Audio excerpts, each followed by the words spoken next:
Good evening guys, good evening sa lahat, sa ating lahat. Ito ako sa balkon namin, nag-exercise. Sinubukan ko ba yung matagal ko nang hindi na ginawang exercise, itong naghihila ng rope, itong very thick rope ba. Yan, tinitingnan, pero sandali lang naman ako.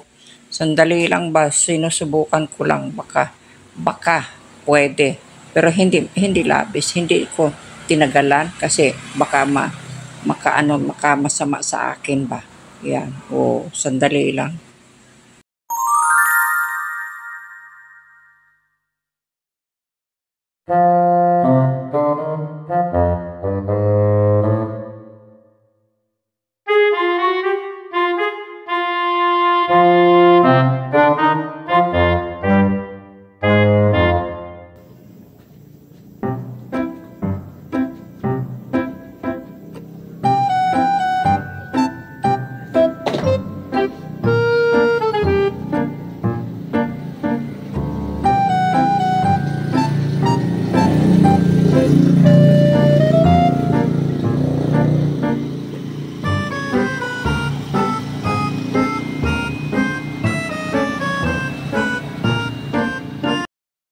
Sinubukan ko lang mag-exercise ng paghila yung malaking pisi ba. Ano bang tawag ng pisi sa Tagalog? Basta yung pisi ay yung rope. Ewan ko sa inyo kung anong tawag niyan. Basta yung rope ba.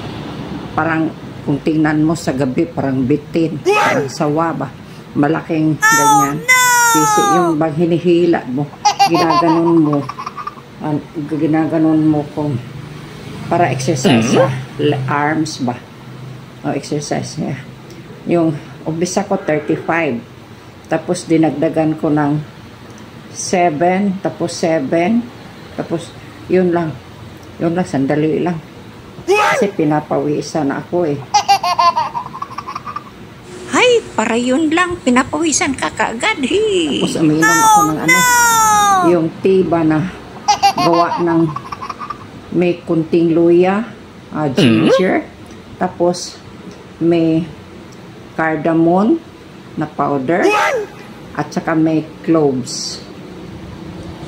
Oh, that sounds good. Tapos nilagyan ko pala ng honey at kunting milk. O kaya ito ang itsura niya, parang ano ba? Puti ba? Parang milk. Pero medyo may pagka-brown. Wow! At gustong-gusto ko ito kasi medyo maanghang kunti. Gumaganon ba? Tumatalab dito. Yung bang dumadaan dito sa throat natin. Magandang pakinggan. Wow, sarap yan sa lalamunan. Okay ba sa lalamunan ba? Oo.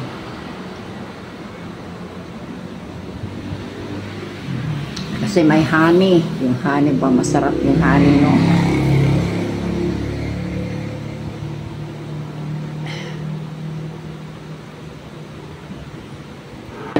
Kaya ngayon, napakainit nga. Although kanina, umulan sandali, no? Parang may yung shower lang ba? Hindi man masyadong Tapos may hindi tinuloy, pero kahapon umulan talaga. Malakas ang ulan kahapon. Kaya nung pagbangon ko sa umaga kanina, kahapon ng umaga, basa yung kalsada, kasi ito kalsada nandito sa harap ng balkon namin. Basang-basa kasi umulan eh.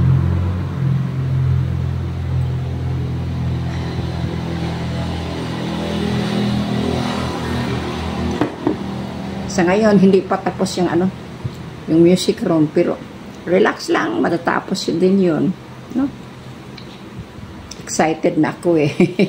Gusto ko pag napintura yun, ako gusto ko. Tapos aywan ko kung lalagyan ko ba ng curtain. Sige, siguro lalagyan ng curtain Tapos lalagyan ko ng curtain na makapal, halimbawa sa may gilid ng ng window, yung makapal kasi pag minsan ang sunshine, pag dito na ang sunshine sa hapon, mga mga 1:30, di 2:00, gumaganon na yon dito sa dulo ng istong isang fenster ko, window ko dito sa dulo, no? Kasi ito ay north, ito sa south ba? Tapos minsan hindi ko gusto yung reflection, kasi habang ako ay nagbi-video sa loob, habang kumakanta ako, nakikita ko na minsan yung ano ba, resulta ng sunshine na parang pumapasok, kahit hindi man kumpletong pumapasok, parang pero mapansin mo na parang may ano talaga, yung hindi, Lily, nakalimutan mo yung ano, yung dati mong music room ay ano, lahat ay ano, glass yung windows, kaya syempre yung sunshine nag-shine through, kaya napakaliwanag, very glaring yun, di ba? Ay, oo nga pala, yun ang nakalimutan ko. Kaya iba palang istorya nito, kaya saka na ang plano, ha. Sige, okay, thank you for watching, guys. Thank you very much. Good night.